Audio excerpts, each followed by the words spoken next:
दोस्तों, हैरी और रॉन को हरमाइनी के हाथ में क्या मिला और आपको क्या लगता है वो भयानक जानवर क्या हो सकता है? जानने के लिए वीडियो के साथ बने रहिए।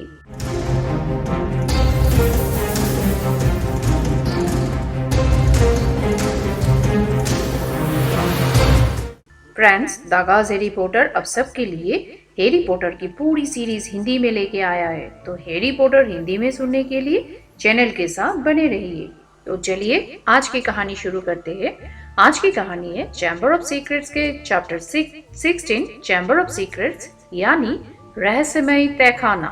रॉन ने अगले दिन नाश्ते के समय बढ़ते हुए कहा, हम कितनी बार उस बाथरूम में गए थे और वो सिर्फ 3 टॉयलेट दूर थी।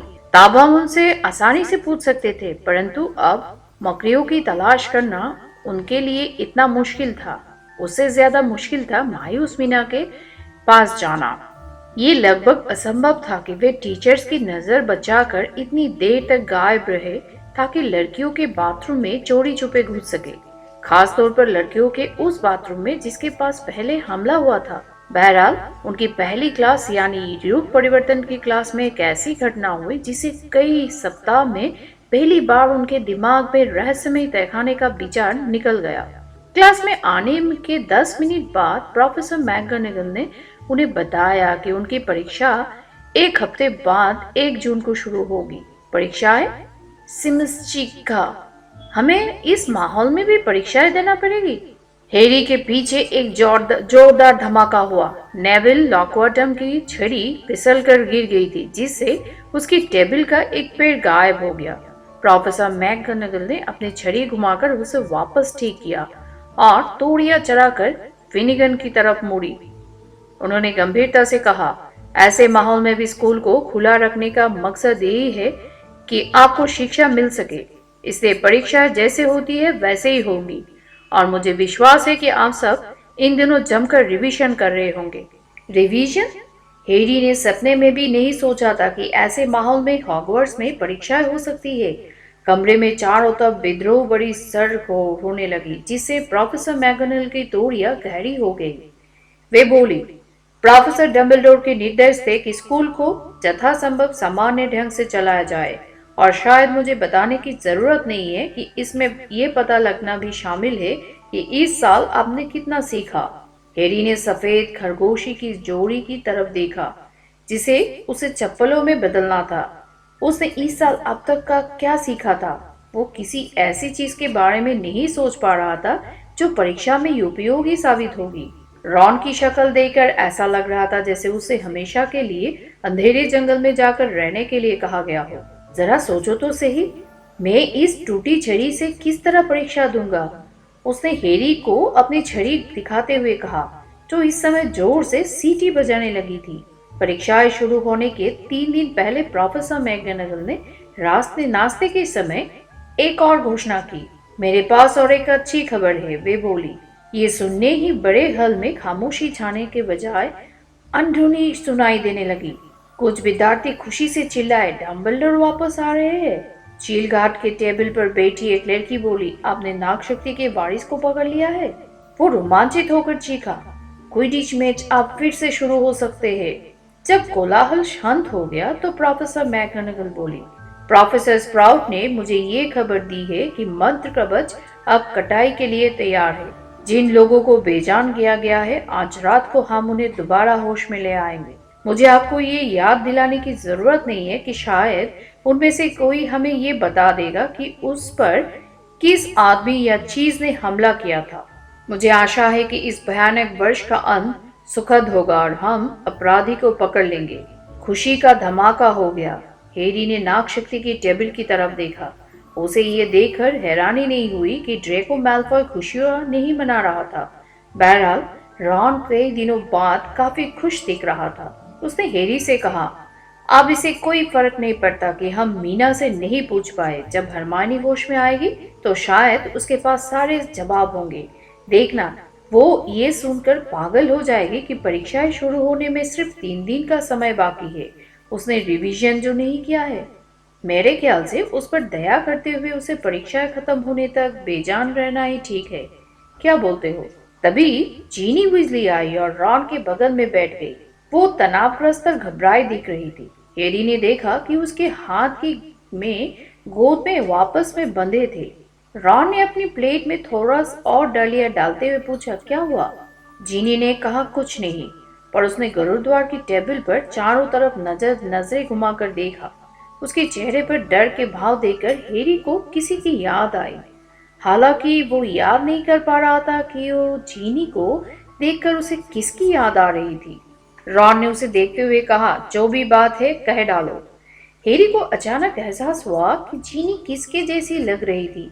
वो अपनी कुर्सी पर आगे पीछे हिल रही थी, ठीक उसी तरह जिस तरह डाबी तब करता था जब वो कोई गोपनीय बात करने वाला होता था। मुझे तुमसे कुछ कहना है, जीनी बुदबुदाई। उसने इस बात का पूरा ध्यान रखा कि वो हैरी की तरफ ना देखे। हैरी ने पूछा, क्या बात है? जीनी को देखकर ऐसा लगा जैसे उसे सही शब्द नहीं मिल रहे हो। रॉन ने बोला, क्या? जीनी अपना मुंह खोला, परंतु उसके गले से आवाज नहीं निकली। हैरी आगे झुका और शांति से बोला, ताकि सिर्फ जीनी और रॉन ही उसकी बात सुन सके। क्या तुम रहस्यमय तहखाने के बारे में कुछ कहना चाहती हो? क्या तुमने कुछ देखा है? कोई अजीब तरह से व्यवहार कर रहा है? जीनी ने एक गहरी सांस खींची, परंतु ठीक उसी समय थका और पीला दिख रहा पर्सी बिजली उसके पास आ गया। जीनी, अगर तुमने खाना खत्म कर लिया हो तो मैं तुम्हारी कुर्सी पर बैठ जाता हूँ। मैं भूख से मरा जा रहा हूँ। मैं अपनी पहरेदारी की ड्यूटी खत्म करके सीधा चला आया हूँ। जीनी ऐसे उछली जैसे अचानक उसकी कुर्सी में कर्टन फैल गया हो। उसने पर्सी की तरफ एक दहशत भरी उड़ती निगाह डाली और भागकर चली गई। पर्सी धम से बैठ गया और उसने टेबल से एक मग उठा लिया। रॉन गुस्से से बोला, पर्सी, जीनी हमें अभी कोई महत्वपूर्ण बात बताने वाली थी। चाय का आधा घूंट पीने के बीच में ही पर्सी को ठिसका लगा। उसने खांसते हुए पूछा, किस तरह की बात? मैंने उससे पूछा था कि क्या उसने कोई अजीब चीज देखी थी और वो कुछ बताने वाली थी। पर्सी तत्काल बोला, अरे वो उसका रहस्यमय तहखाने से कोई लेना देना नहीं है। रॉन ने अपनी भ्रुकुटी चढ़ाकर कहा, तुम्हें कैसे मालूम? देखो, अगर तुम जानना ही चाहते हो तो जीनी ने एक दिन मुझे देख लिया था जब मैं खैर छोड़ो। मुद्दे की बात यह है कि उसने मुझे कुछ करते देख लिया था और मैंने उसे कहा था कि वो उसका जिक्र किसी को भी ना करे। मुझे लगता था कि वो अपना वादा नहीं तोड़ेगी। कोई खास बात नहीं है सचमुच, मैं तो बस थोड़ा सा। हैरी ने पर्सी को कभी इतना परेशान नहीं देखा था। रॉन ने दांत दिखाते हुए पूछा, तुम क्या कर रहे थे पर्सी? चलो भी बता भी दो, हम नहीं हंसेंगे। परंतु इसके जवाब में पर्सी नहीं मुस्कुराया। मेरी तरफ रोल बढ़ा देना हैरी, मैं भूख से मरा जा रहा हूँ। हैरी जानता था कि कल तक पूरी गुत्थी बिना उसकी मदद के सुलझ जाएगी, परंतु इसके बावजूद वो तैयार था कि अगर मौका मिला तो वो मायूस मीना के साथ बात करने का अवसर नहीं गवाएगा। और उसे ये देखकर खुशी हुई कि दोपहर के पहले ही उसे ये मौका मिल गया। ये तब हुआ जब गिलार्ड लॉकहार्ट विद्यार्थियों को जादू का इतिहास विषय की क्लास में ले जा रहे थे। लॉकहार्ट ने उन्हें कई बार आश्वस्त किया कि खतरा गुजर चुका है और वे हर बार गलत साबित हुए थे, परंतु इस बार उन्हें सचमुच यकीन था कि विद्यार्थियों को गलियारों से सुरक्षित पहुंचाने की झंझट उठाने की कोई जरूरत नहीं थी। आज उनके बाल हमेशा की तरह चीखने नहीं थे। ऐसा लग रहा था जैसे वे रात को बहुत देर तक सोए नहीं थे और चौथी मंजिल पर पहरा दे रहे थे।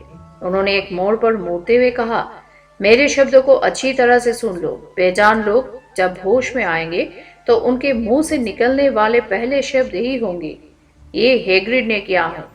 सच कहूं तो मैं हैरान हूं कि प्रोफेसर मैगनगल ने इस सब सुरक्षा प्रबंधों को जरूरी नहीं मानती है। मैं आपसे सहमत हूं सर, हैरी ने कहा। उसकी बात सुनकर रॉन ने हैरानी से अपनी किताबें गिरा दी। धन्यवाद हैरी, लॉकहार्ट ने शालीनता से कहा। जब उन्होंने मेहनतकश हाउस के विद्यार्थियों की लंबी लाइन के गुजर जाने का इंतजार किया, मेरा मतलब है हम टीचर्स के पास विद्यार्थियों को उनकी क्लास तक पहुंचाने और सारी रास्ते लगाने के अलावा भी बहुत से काम रहते हैं। आप बिल्कुल ठीक कह रहे हैं। रॉन भी अब हैरी के बात का मतलब समझ गया था।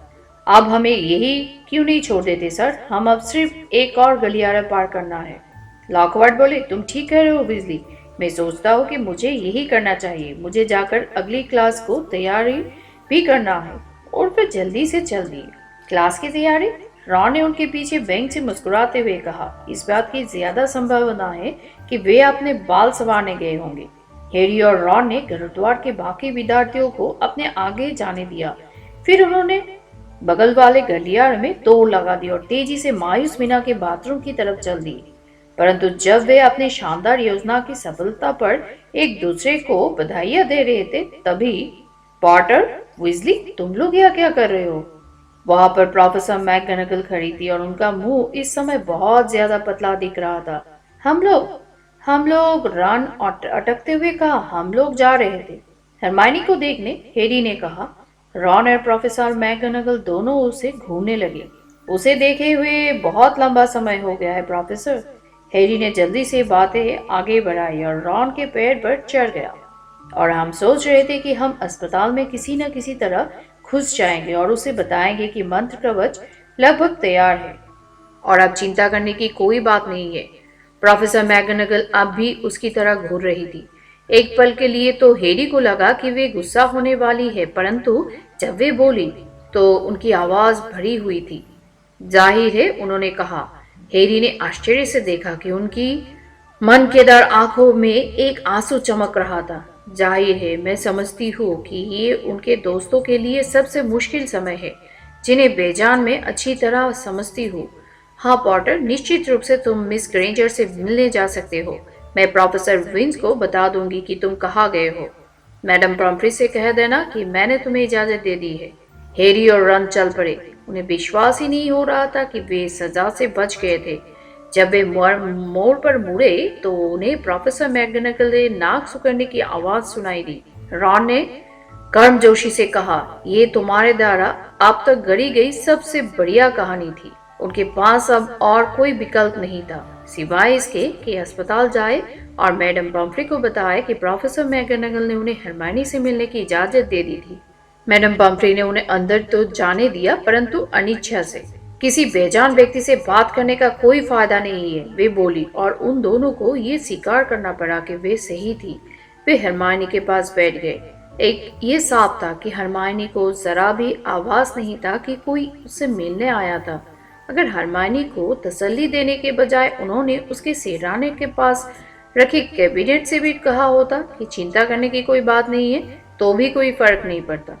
हरमाइनी के सख्त चेहरे को दुखी देह होकर देखते हुए रॉन बोला, मैं सोच रहा हूँ कि क्या उसने हमलावर को देखा होगा, क्योंकि अगर वो चुपचाप चोरी से उसके पास पहुंचा होगा तो उसे कैसे पता चला होगा। परंतु हैरी हरमाइनी के चेहरे की तरफ नहीं देख रहा था। वो उसके दाएं हाथ में ज्यादा रुचि ले रहा था। हरमाइनी के हाथ उसके कंबल के ऊपर रखा था और उसकी मुट्ठी बंधी हुई थी। हैरी ने पास झुककर देखा कि हरमाइनी ने अपनी मुट्ठी में एक मुड़े हुए कागज को कसकर पकड़ रखा था। ये तसल्ली करके बाद कि मैडम पम्फ्री आसपास नहीं है, उसने ये बात रॉन को बताई। उसे बाहर निकालने की कोशिश करो, रॉन फुसफुसाया और उसने अपनी कुर्सी सरका ली ताकि मैडम पम्फ्री हैरी को ना देख पाए। ये आसान काम नहीं था। हरमाइनी ने कागज को मुट्ठी में इतनी कसकर पकड़ रखा था कि हैरी को यकीन था कि वो फट जाएगा। जब रॉन पहरा दे रहा था तो हैरी ने कागज को खींचा, मरोड़ा और आखिरकार तनाव भरे कई क्षणों के बाद कागज बाहर निकल आया। ये कागज लाइब्रेरी की एक बहुत पुरानी किताब में से फाड़ा गया था। हैरी ने इसे उत्सुकता से सीधा किया और रॉन करीब आ गया ताकि वो भी उसे पढ़ सके। हमारी धरती पर पाए जाने वाले भयानक जानवरों में से सबसे अजीब और खतरनाक जानवर है काल दृष्टि, जिसे सर्प सम्राट के नाम से भी जाना जाता है। ये दैत्याकार सांप सैकड़ों साल जीता है। ये मुर्गे के अंडे से तब पैदा हुआ था जब इसे मेंढक के नीचे सोया था जाता है। आपने शिकार को मारने के इसके तरीके बहुत अजीब है, क्योंकि घातक जहरीले दांतों के अलावा काल दृष्टि की निगाह भी मारक होती है और इसकी आंखों में देखने वाला तत्काल मर जाता है।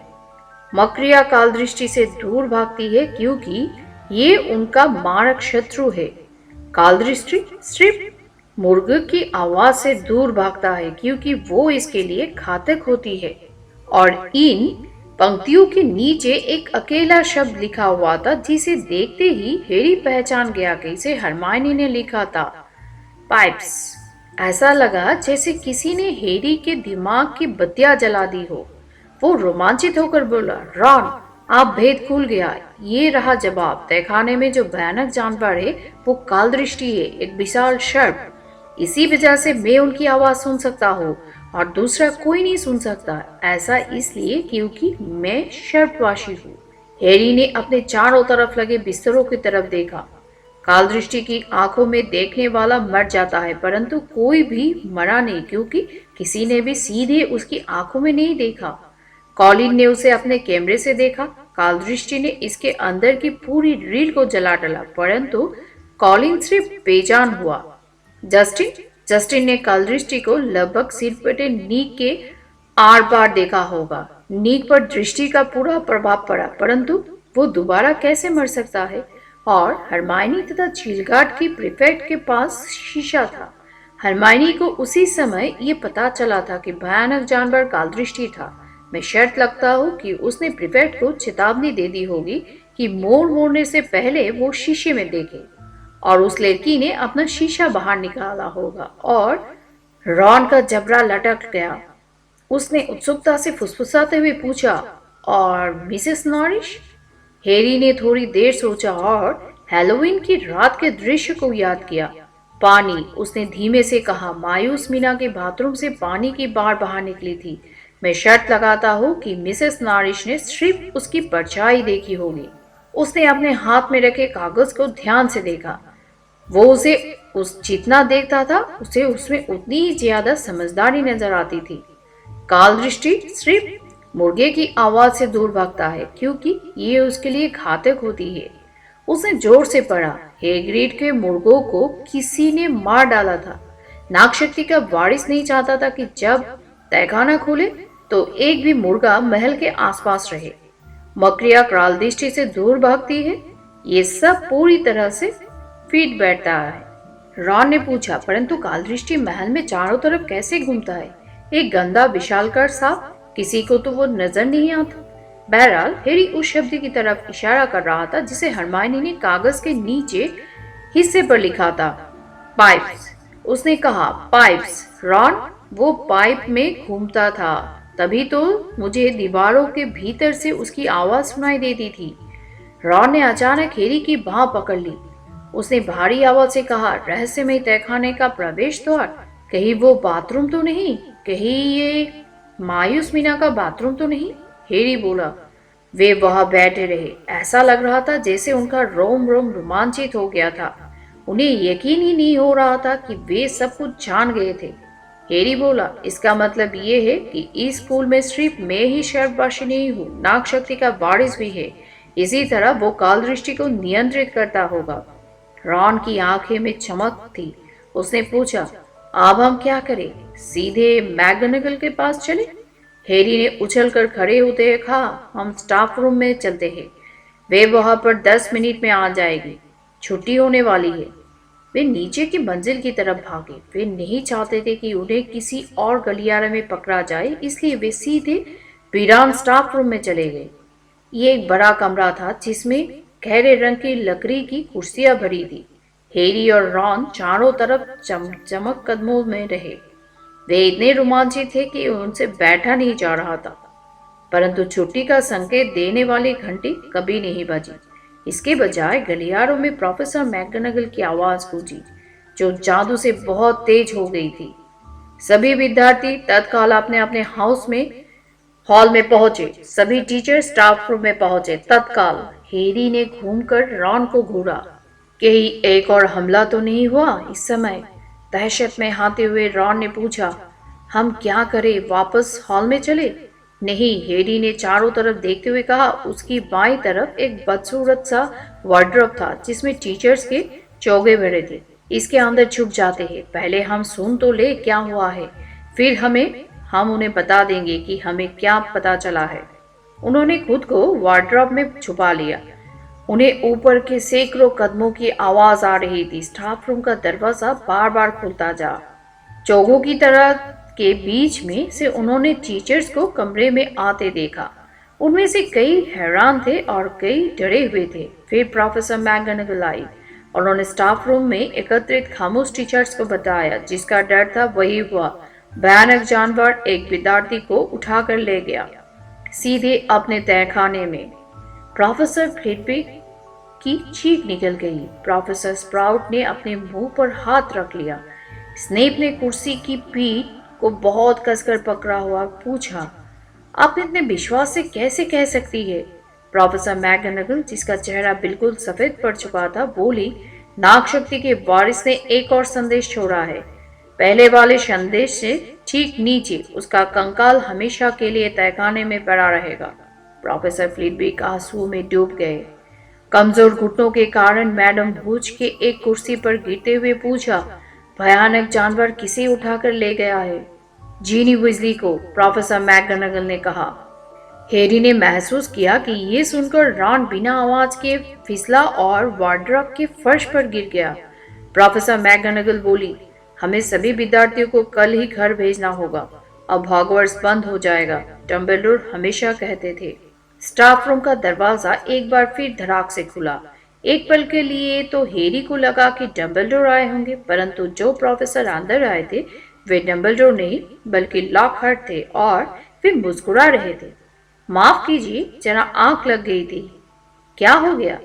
उसका ध्यान इस तरफ नहीं गया कि बाकी टीचर्स उनकी तरफ ऐसे अंदाज में देख रहे थे जैसे जो नफरत से मिलता जुलता था। स्नेप आगे बढ़े। वे बोले, आखिरकार हमारे बीच अब वो आदमी आ गया है जिसकी हमें जरूरत है। लॉकहार्ट, भयानक जानवर एक लड़की को उठाकर ले गया है। वो उसे रहस्यमय तहखाने के भीतर ले गया है। अब आपकी परीक्षा की घड़ी आ चुकी है। लॉकहार्ट का चेहरा पीला पड़ गया। ये सही है गिलार्ड, प्रोफेसर स्प्राउट बोली।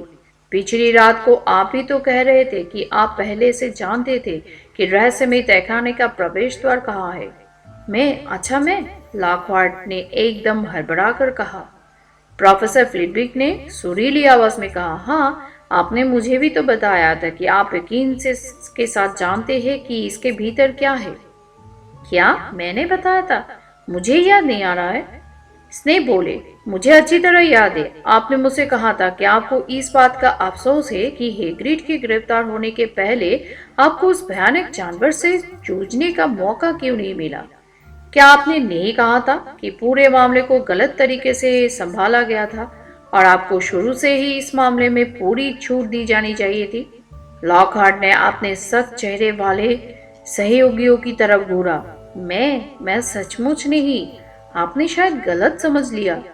तो यही तय रहा, हम ये काम आप पर छोड़ते हैं गिलरॉय, प्रोफेसर मैकगोनागल ने कहा। ये काम करने के लिए आज रात का समय बहुत अच्छा रहेगा।